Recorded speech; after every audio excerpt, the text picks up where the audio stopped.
guys, you know that type of news that when you hear, you just randomly stay in your room, or you could be in the shower, or you could be at work, and you just keep exclaiming, hey, oh no, my God. That is the kind of situation that I'm in right now. Like, since I heard the news about Sister Osinachi Nwachukwu, because honestly, I can't even find myself calling her Mrs. because I can't relate the marriage at the moment. So I know many people do not know who this lady is, but at the same time, there are a lot of people that this minister has touched. And I started the video with, playing like her hit song, the Ekwueme, which is where people actually know her from, which is where I knew her from. And ever since I, heard that song, I know we experience God in so many ways, but I do mind through gospel music, and there are a lot of gospel artists I look up to, like Demise, like Victoria Orenze, like Mercy Chinwo. There are so many of them, and this woman is someone I discovered, and I have been on her case like in total. Like, those moments, there have been moments where I felt so depressed, where things weren't really working out for me. Those moments where you just feel very low, you don't know what to do, you don't know if you're moving in the right direction, and you're just trying to talk to God, but you don't even know what to say. I'll play her music and it will just be that. Like, I start feeling better, things start making a lot of sense to me. That's who this woman was to me. So, came back from, a trip yesterday, and throughout yesterday, I was just seeing Osinachi's death on social media, but I was kind of occupied, so I didn't really pay attention to it. But I was like, this name sounds familiar, and I was like, okay, but I didn't pay attention. And then when I got back, I just opened like, Google, and I saw a news on Sahara, like Osinachi's death or whatever, and then I saw a picture. So that was literally when everything came to play, and the first thing I was like, Jesus, this is not real. If I had seen that news first, like on someone's status, I would have said, oh, this is a prank.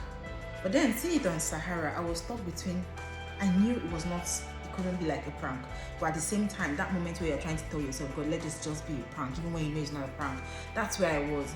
And then I turned into CSI, started looking for information, like what happened, because I think on Sahara, was it Sahara?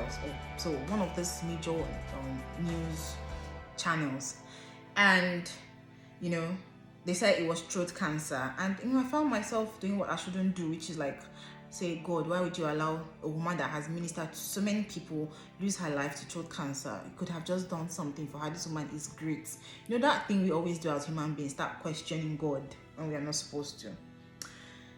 And I was still trying to like assimilate the whole thing, and then I saw a lady's video on YouTube where she was like untold truth about Osinachi's death, and I'm like, hold up. This was not a natural cause. She didn't die of a natural cause. And I became so interested. So I started making inquiries, and then I found out that this woman has been a victim of domestic violence. People are saying she died of unknown reasons, and there's no confirmed reason. I don't know why. I don't know. I'm sorry, but I don't even know why Nigerians act the way they do. I don't know why some people are still saying unreported claims, unknown reasons. Why are we still trying to shake this thing? It's reasons like this that keep causing this issue of domestic violence, because nobody's really speaking up. The people that speak up end up speaking up after the deed has been done. I can't even believe that a powerful woman of God like this, that has ministered to a lot of lives, that has touched a lot of lives, has been going through domestic violence, and we're just hearing it through a sudden death. After a sudden death. And now people are coming out to say all sorts of things. Oh, finally this has happened. Oh, we tried to stop this. Oh, she's an adult. She decided to keep it private. How do people sleep at night? You see, on this issue of domestic violence, I think they've been proven studies that victims of domestic violence always end up going back to those abusive relationships. No matter how many times they leave, they always end up going back. So I think it has gotten to the point where this domestic violence issue should not be a personalized something. We should be looking out for ourselves right now. When you see someone undergoing domestic violence, don't wait for the person to, get to the point where they come out and speak up, because most times they never do. And then we start hearing it when they've lost their lives or something. I think it's time for us to start taking responsibility, to start, looking out for people that are going through domestic violence. Don't wait for them to speak up. They never do. They never do. Now people are coming out, close friends or people that she opened up to, are now coming out to say, that beast. I think we're all beasts one way or the other, because if you knew this woman was going through such a thing, some of you she came to minister for. I am sorry, whoever's toes I'm stepping on, I'm really sorry, but this is so painful that you people knew about these things and you people would watch this woman come and minister for you, touch lives, when you know that she's going back home to be a punching bag for someone. How do you people sleep at night? What do you people preach? There's been so many things. I came across someone's post on Facebook, and I think, I really, really agree with everything this person has said. I'm just going to read it. On Osinachi, I just got off the phone with a friend in the USA who was a very close friend of Osinachi. I thought the rumors about her husband's alleged involvement were mere sentiments until my friend mentioned a few things to me. Apparently, her husband called this friend of mine after the wife had already died, but he didn't tell my friend that Osinachi is gone. Instead, he allegedly tried to lie with her name to get money to treat cancer. According to my friend, the husband tried to know if he had spoken to the wife, obviously trying to know if the wife mentioned anything to my friend. He revealed that Osinachi was financially supported by her pastor, Dr. Enenche, and the likes of my friend in the USA, which makes me wonder what the husband was doing for a living. Now, here's the problem. I see a lot of religious people saying she should have left the marriage. Let's be honest. Osinachi's selling point was her assumed holiness. I said assumed because the so-called religious holiness is a mere assumption. If a woman dresses religiously, everyone believes she's holy. If she wears sexy wears, religious people call them unholy. Since unholiness was her selling point, to be honest, divorce was not one of her options. Many pastors' wives and female ministers are on this table. Y'all equate marriage status to holiness and consider divorced people as potential sinners. Please don't argue this, because you all know how you discriminate against single moms and divorced sisters in your leadership structures. If Osinachi divorced, 90% of the churches in Nigeria wouldn't invite her to minister again. So to grow her ministry, she chose to die in marriage. I didn't want to comment about this sad day because I know you all are not ready for the truth. But here is the truth. The fake religious standards about marriage has killed more Christians than the imaginary devil would ever kill. Argue with the depressed wife of your secretly polygamous papa. I don't know what this one means. I became a free man the day I and started living my truth. As you see me now, all my decisions are made based on my reality, not based on your standards. You can't force your religious standards on me nor my family. We are unique individuals. A little bit of house party could be the fire in my home, but your religious standards may frown at it, forcing me to live in hell on earth in anticipation of an afterlife bliss. My partner may need some head in a naughty place to get the feel of good life, but if I allow religion into my home, I would leave it a pretender and fight imaginary demons. The church must stop trying to control marriages with blank doctrines, teach the principle of individuality, and people will start living their truth, which includes working away from toxic marriages without fear of being shamed by the religious moral police. The world has lost a great gift. While we blame the guy Frank Edward described as unreasonable, let us also blame the religious system, which hasn't been reasonable enough to stop forcing fake standards on real people with real issues. Maranatha and the rest. I think what this person is just trying to say is basically blaming the religious sector for discriminating a lot, and trying to say basically that the reason why Osinachi did not leave the marriage was because of what the church would say. And I kind of agree with this writer. I really agree with this writer, because I know it's most times it's a situation of what people say. And being a great minister of God, she would see herself as a role model to a lot of people, a lot of families, and for her it must have been a case of, what would the church say? Will they still value me? Will they still respect me? Will people still look up to me? What will the kids do? But it's just very sad because now the church is still the church. The church is still where it is. Your children that you might have been considering, oh, who will take care of my children if I leave? Now that you are dead, who takes care of the children?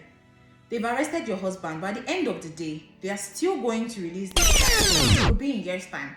And he will still go and marry another person. Then probably marry the one that will come into your home and now maltreat your children. Women, please. I'm not married yet, but I don't need to be married to see the handwriting on the wall. The kind of things that happen in marriage these days is not even encouraging.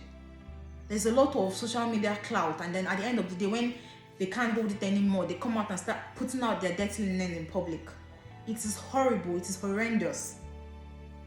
Please, women, let us start speaking up. You're not anybody's punching bag. And there is nothing like, see, this for better for worse doesn't mean that you should be dying and you should keep quiet. If there is the slightest chance that something is going wrong and it's going to put your life at risk in your marriage, please walk away. Walk away, please. Please. Even if you don't want to bring it to social media, you don't want to speak up. I'd rather people say all sorts of things about me and judge me, but deep down I know what is going on and I know that I'm safe in my mind, than to consider what people will say and I'm dying in silence. At the end of the day, something happens and I'm no more. Please, let's start speaking up. Don't settle for any man. See, if as the first day a man raises his hands on you, I don't care what he because the way it starts from hand. Before you know, he's using slippers. Before you know, he's using belt. Before you know, he's throwing you iron. Before you know, he's carrying 4x4. He graduates. There's nothing like he will get better. Let me pray for him. These things don't work. A woman beater is a woman beater. An animal is an animal. There's nothing you're going to do that will change it. There's nothing you do that will change it. It's inbuilt. If someone has the mind and the capacity to raise his hand to beat a woman, that person is not going to change. Not today, not tomorrow, not next year. It takes the absolute grace of God, but it could be late already for you before the person will change, if he ever does. Let us stop deceiving ourselves with all this moral, with what the community will say, what society will say. The same people you are considering, what would they say, are the same people that are coming out to say, why didn't she come out? Who are we trying to please? You're trying to please people at your own expense because of what people will say. The same people are the ones that will be saying, why didn't you leave? Why didn't you speak up? I am so disappointed that all her close friends that knew this was going on and could not help this lady. It's so disappointing. It's not encouraging. It just shows you that this life, nobody really cares about you aside from themselves and what they can get from you. You people enjoy the ministration she brings and all, but nobody could take the bold step to literally help this woman. Even if you did not want to come out, what happened to anonymous tip? Contact these agencies that speak up for women. Nobody said anything. Even to the point where this man tied her up and asked her children to beat her up. Nobody talked. Now all of you are coming out with different scenarios and stories. I'm sorry, but honestly, it's a big shame. It's a big shame. It's so painful. Like, I can't even deal. I know how this woman has ministered in my life. It's so unfortunate and painful that I'm never going to hear this woman's new songs. I'm just going to hold on to the ones that I have already. But honestly, how many more people are we going to lose to domestic violence before people start doing things, before people start speaking up? As for the church, I don't have anything to say. Some people read the Bible upside down. Some people really read the Bible upside down. They don't understand what the Bible is saying. You people that are criticizing people that end up getting divorced, you people are also responsible. The blood of all these people that are dying are on your heads. You don't know what somebody is going through and the person gets divorced, and the next thing you start crucifying the person. Why did she leave her home? Why didn't she try to work it out? Why didn't she do this? Why didn't she do that? You don't know the hell the person is staying in. Judgmental people, like your own lives are perfect. It is well with our souls. This is just one very painful thing I'm not even going to get over in a very, very long time. But I hope this stops soonest. I hope people start looking out for other people. I hope people start helping people make decisions when it really matters. It's like working in a hospital. I know that the patient's life is is at great risk and there's nobody to sign consent, you go ahead and operate on that person if you need to, because you know that there is a greater good. That is it. So it's not about, oh, she wanted to keep it private. So it's not about it. If this woman has given you different scenarios that's so horrible and you could still keep quiet because she said she didn't want to bring it public. But now, why are you coming out in public now that she's dead? Why don't you just keep it to yourself and respect her wishes? You are the all respecter of wishes. You are respecting her wish. Why are you coming out now? Still keep it silent. I don't get the point why everybody's coming out to say, oh, this is what happened. Oh, when she came to minister, oh, she was sneaking out. Her husband didn't want her to perform. This, that. See, any man that, even if the man does not beat you, as long as it's a man that doesn't allow your light to shine, that tries to dim your light, that person is not for you. God cannot bring that person for you. Just know it now. This marriage thing is not a do or die affair, guys. I better stop here because if I continue, I'm just going to keep ranting. My point is, please stop staying in abusive relationships. Say no to those kind of relationships. A man that beats you, a man that disrespects you in public or even in private, a man that tries to dim your light, that does not allow you to pursue your career as long as it's not a bad thing, that is not your husband. Please move on. Please. And this is where I'm going to end. And I hope that man rots in jail. I hope that man rots in jail. I hope he gets everything that comes to him that he deserves. Alright, guys. I finished ranting. I think maybe I would feel a little bit better now. I will feel a little bit better now. Please, guys, don't forget to just let me know what your comments are. Like, let me know what your thoughts are on this whole thing. Let me know. And if you have experiences or any people that have experienced such, share with us in the comment section so that everybody learns one way or the other. And don't forget to also like, share, and subscribe if you haven't. Thank you guys for staying to this part. And forgive my rant, but I just have to state these things out there because there are a lot of people that are suffering and nobody can tell them anything. So if this video can reach 1 or 2 people and send messages across to them, it really go a long way. Thank you guys, and until my next video, you guys just remain awesome. Love you all.